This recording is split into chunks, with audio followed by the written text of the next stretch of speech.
एक घने जंगल में टुन्नी और टुनटुनी नाम की दो बहनें रहा करती थी। बड़ी बहन टुनटुनी अक्सर अमीर बनने के सपने देखा करती थी। एक दिन, अरे टुनटुनी दीदी, तुम बैठकर क्या सोच रही हो? टुनी, मैं यही सोच रही हूँ, ये मीर पक्षी कितना अच्छा जीवन जीते हैं। इनके पास बड़े बड़े घोंसले, हवाई मोटर और महंगे महंगे कपड़े होते हैं पहनने को। लेकिन देख, हम गरीबों के पास क्या है? रहने के लिए एक अच्छा घर भी नहीं है, अच्छा खाना तो दूर की बात है, अच्छा पहनना भी नसीब नहीं होता है। लेकिन दीदी, मैंने तो ये सुना है, जिसके पास जितना होता है उसके लिए उतना ही अच्छा होता है। फिर अमीरों के बारे में सोच सोच कर दुखी होने से क्या फायदा? अपने पास जो है बहुत है, ज्यादा सपने मत देखा करो दीदी। तू देखना टोनी, एक दिन मैं एक रईस पक्षी से शादी करूंगी, फिर मेरे पास वो सब कुछ होगा जिसे मैं चाहती हूँ। इसी तरह समय गुजरने लगता है। एक दिन टुनटुनी की माँ उसके पास आकर कहती है, देखो टुनटुनी, मैंने तुम्हारा रिश्ता तय कर दिया है। लड़का रईस है, लेकिन उसका रंग सांवला है। माँ, मुझे सांवले और गोरे से फर्क नहीं पड़ता, मुझे तो बस रईस पक्षी से शादी करनी है। टुनटुनी शादी करने के लिए तैयार हो जाती है और जल्दी ही उसकी शादी उस रईस कौवे से हो जाती है।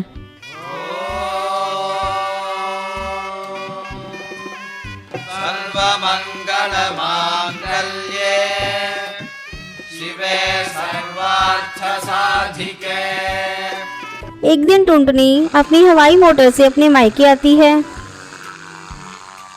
कहो दीदी, ससुराल में खुश हो ना? हाँ हाँ टुनटुनी, मैं अपने ससुराल में बहुत खुश हूँ। मेरे ससुराल में बहुत पैसा है। देख, मैं कितनी महंगी हवाई मोटर में आई हूँ। अब इधर उधर जाने के लिए मुझे उड़ना भी नहीं पड़ता। तू भी किसी रईस से शादी कर ले और मजे से जिंदगी गुजार।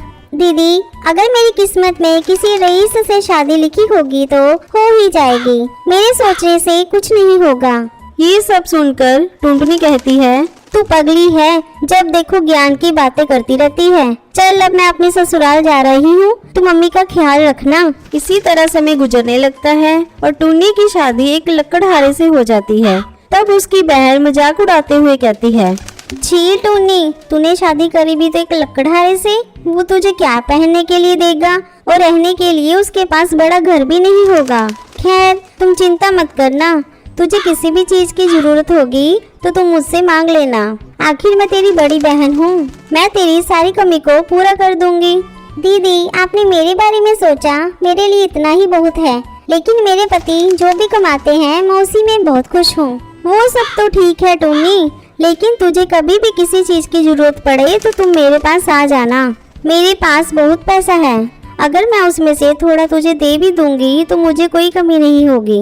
इतना कहकर टुनी वहाँ से चली जाती है। कुछ दिनों बाद टुनटुनी के पति की हवाई मोटर क्रैश हो जाने से मौत हो जाती है।